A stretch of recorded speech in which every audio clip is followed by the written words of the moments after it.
bulaklak ng puno. Pula. Parang maroon pala, hindi pula. Maroon.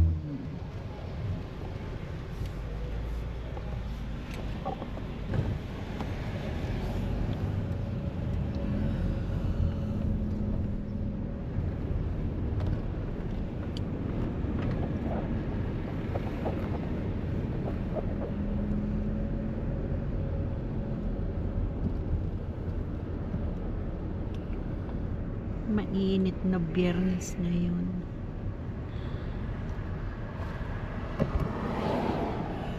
Bukas din siguro mainit.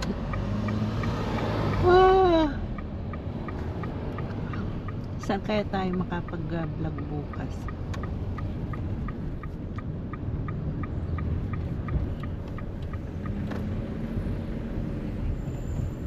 Ang ganda ng mga bulaklak dun. Kita niyo yung guys, yung kulay maroon din.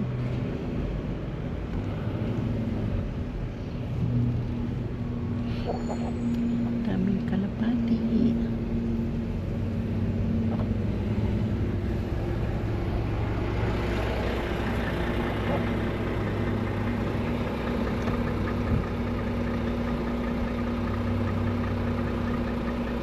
Bukas na mamili o ngayon na? Isda. Bibili tayo isda. Yung isda, inano ko, tinaw ko. Ha? Yung isda doon, tinaw ko. Sa labas. Ano tinano mo? Tinaw ko. To. Yung nilabas para mawala yung yelo. To.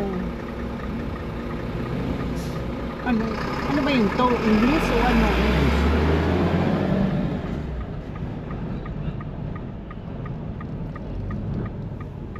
Prito mo na lang. Matagal na yun. Prito yung talagang lutong-luto para hindi malansa.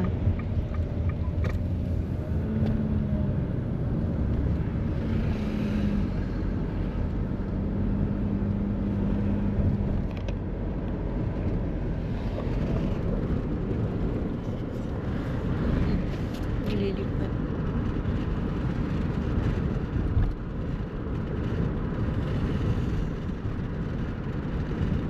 Ay,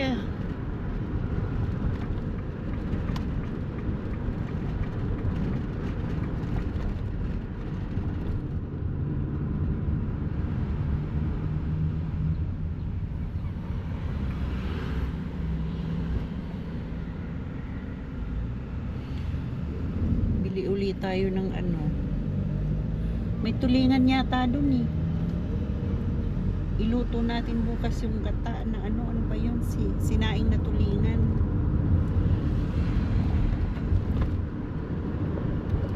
Problema, walang ano.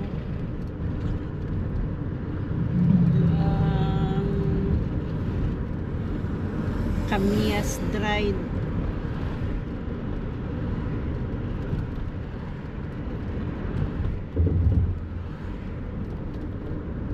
Bili muna tayong alcohol sa ano, sa Filipino store.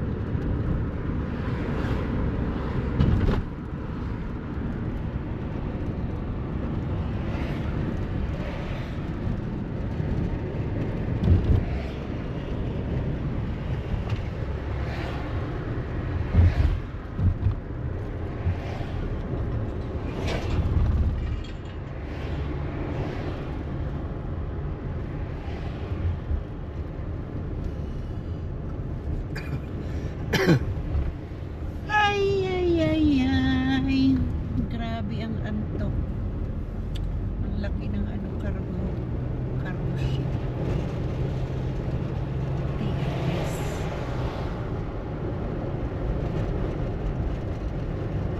Kinaragahan na. Wala naman. Ay, ayun pala. Binaba na yung mga sasakyan. Ano? Dami na naman sasakyan binaba. Panibagong ano na naman. Tax. Oo. Tax. Tapos dagdag sasakyan na naman dito.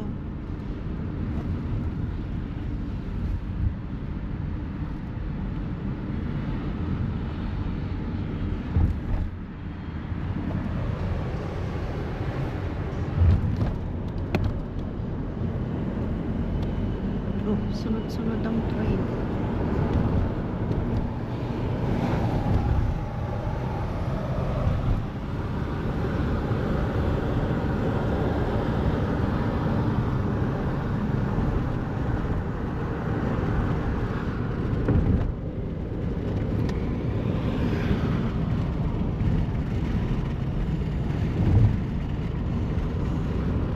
Ay, ay, ay.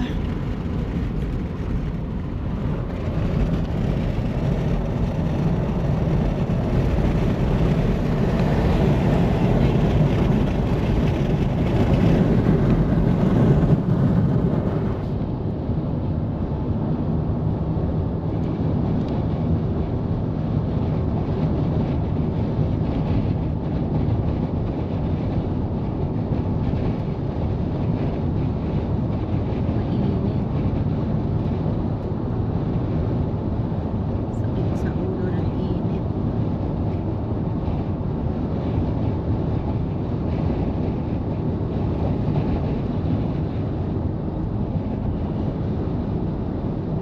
Ano pa kaya yung mga nasa tuktok na bahay na yan, no? Pakainit yan. Mas bagay makahoy naman. Laking tulong ng mga kahoy sa init.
Taas ng mga bundok dito, guys. Taas mga bundok dito, puno-puno talaga sila ng kahoy. At yung kahoy dito naiiba kasi ang daming sanga at saka ano, makapalang ano nila dahon.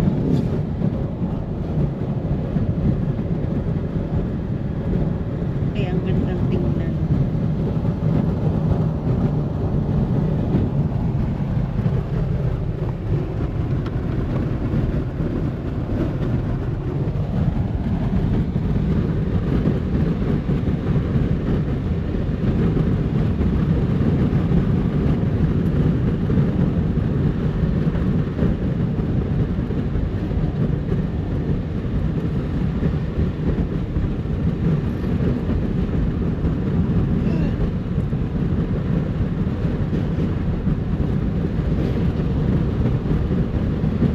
Kailan ba yung mura ang ticket? Pag sabit ng March, ano, February, March, April, May, June, July, hanggang August. Pag may beer na, mahal na ang ticket eh.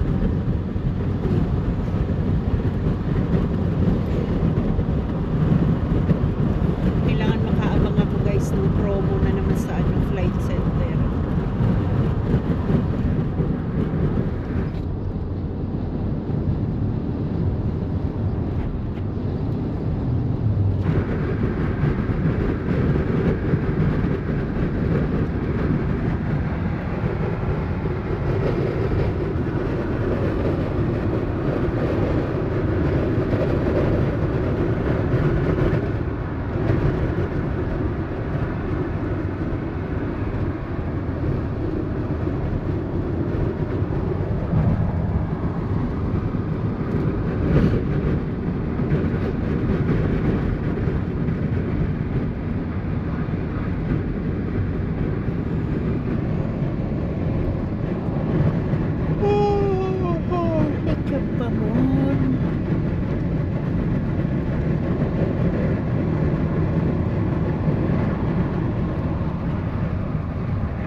Grabe yung coaching nakapula.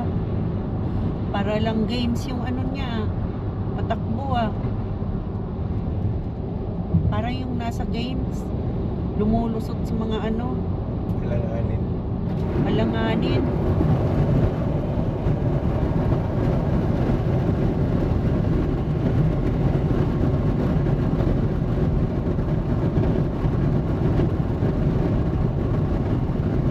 Bentley.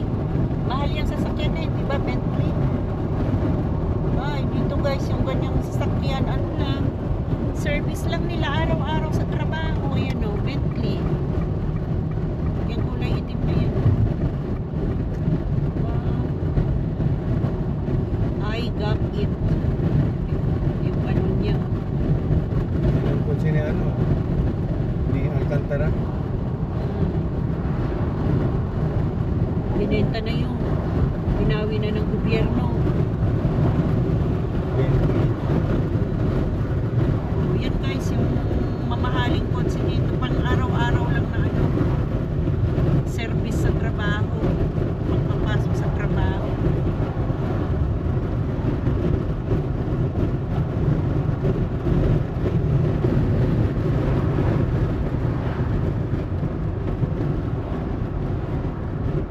Ganda sana pumunta sa Auckland, sa IKEA. Tingnan natin kung malaki. Saka na, pag-anuan natin yan ng time at pera. Pag naka-loan na ako guys, punta talaga ako dyan sa IKEA na yan. Dito sa Auckland. Kaya ako dito sa sa Wellington ito dito may ginagawang ano, parang ganun din. Sana IKEA din yan.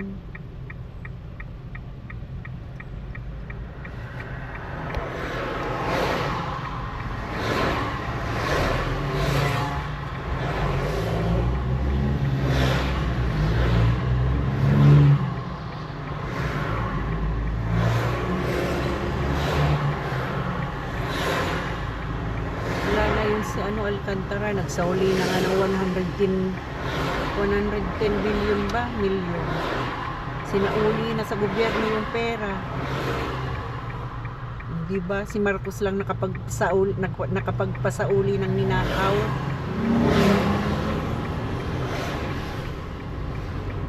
Yung ko nga lang nalaman naman, Bentley dito. May Bentley Bentley. kotse. Oh, meron na.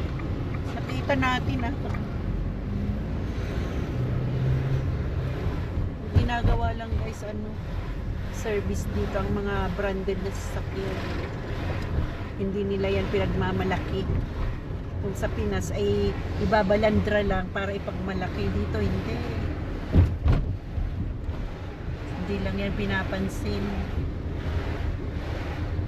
Pangkaraniwan tao lang ang gumagamit. Parehas ng paglabanggayan. Yupi. Saka ang taong gumagamit, pagkaraniwan lang, normal lang tao dito, mga employee lang ang nagamit ng mga branded na sasakyan dito.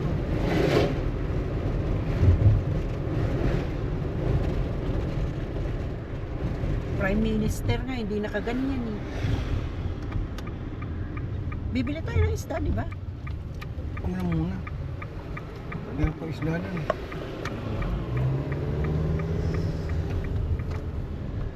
Ang sasakyan ni Prime Minister, ano lang? Ano ba yun? Kia. Hindi, yung Fortuner na ano ba yun? Toyota. O SUV. Yung SUV lang, kulay itim. Itim ba yun? Tapos, kotse lang na Volvo yata yun. Hindi dito guys naka-Bentley ang ano, Prime Minister. Hindi naka-Benz. Kasi ang Benz dito pangkaraniwan din lang. Ano lang ng service rin lang, papuntang trabaho.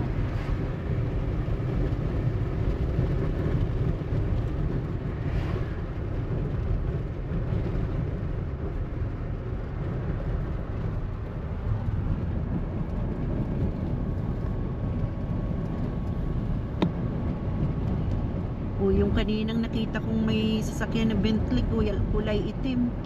Wala lang, employee lang yun. Hindi yun ano. Hindi yun high profile na tao dito.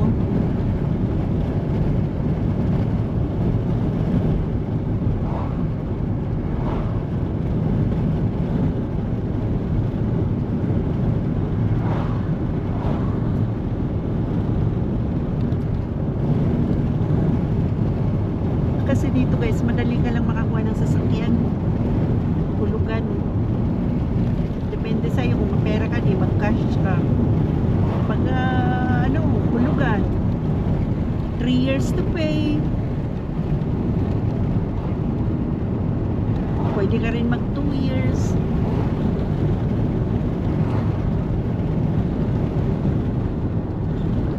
Dito basta may ano ka,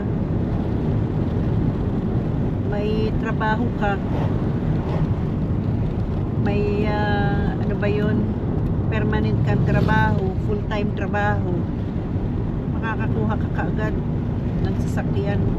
Pagpunta mo sa bilihan ng sasakyan, pipirma ka lang, konting interview lang, konting kausap lang, yun na, dala mo na sasakyan.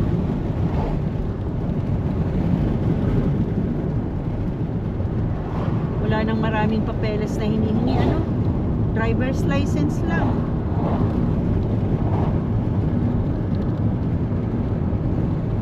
Sa may New Zealand pa, license. Galing. So may lisensya ka dito sa New Zealand na, ang bilis mo makakuha ng sasakyan. Wala nang pa ligoy-ligoy pa.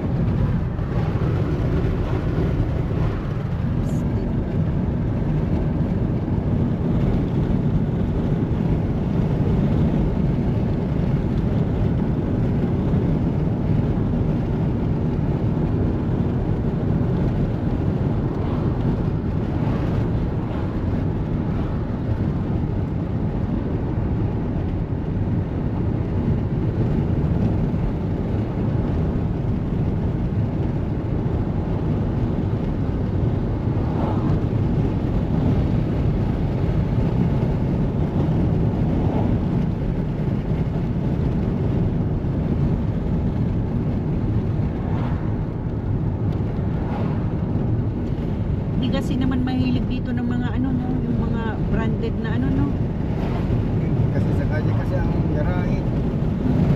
hindi sila yung mga branded na sasakyan, hindi sila Ayaw nila ng magasgasan kailangan may bahay sila na nasa loob. bihira lang kasi dito yung may parking sa loob ng bahay, yung iba nasa labas, nasa street nakapark. Street parking, along the road ka lang magpapark kailangan mumurahin lang yung kotse mo. Tsaka hindi talaga pabongga ang mga Kiwi, kahit nga sa mga damit, kahit nga sa mga kung ano lang maisuot nila, ayos na, walang pakialamanan.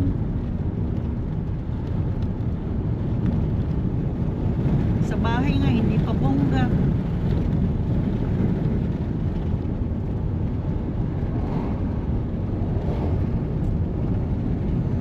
Prioridad talaga dito guys sa New Zealand, pera. Makaipon ka ng pera, pera talaga. Tingnan mo mga matatanda na dito, matanda na, sige pa rin ang work kasi kailangan nila ng pera talaga.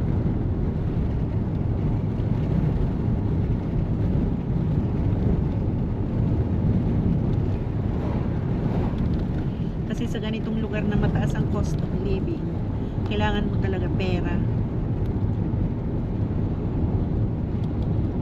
Kaipon ka ng pera. Puro pera. Pera.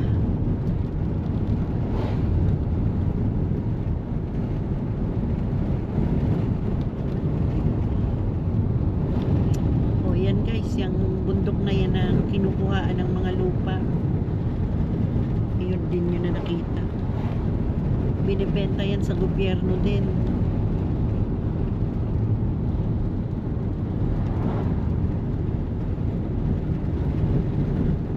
Mga kabundukan dito ang may-ari daw dito, mga Maori talaga. Yung mga native na tao dito. Sila ang may-ari niyan, mga lupang yan.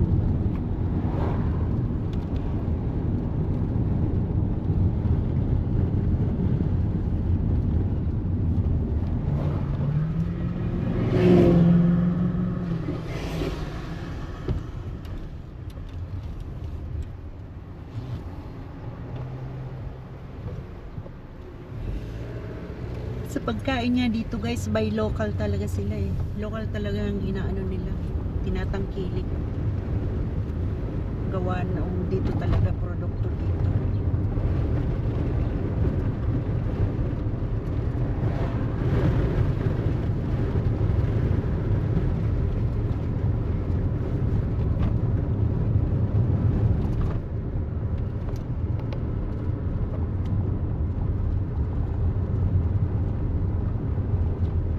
Hindi sila nagpapapasok dito ng mga investor, ano, ng mga investor kagaya sa Pinas na madami. Mga ano, Ay, hindi. sila nagpapapasok dito, no? Talagang sila lang talaga. Ang India kasi, nakaano yan, kumbaga sa ano, nakagamot na. Kaya sila ang ano dito.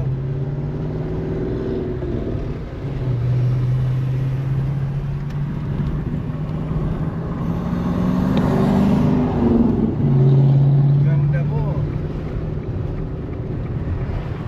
Ano yun, vintage. Vintage sports car.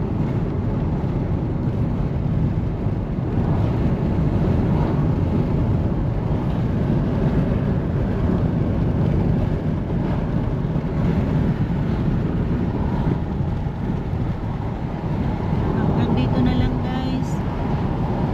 Like and share. Click the notification bell po para updated po kayo sa aking munting vlog. And pa-subscribe na rin po. Maraming salamat. God bless everyone. Thank you.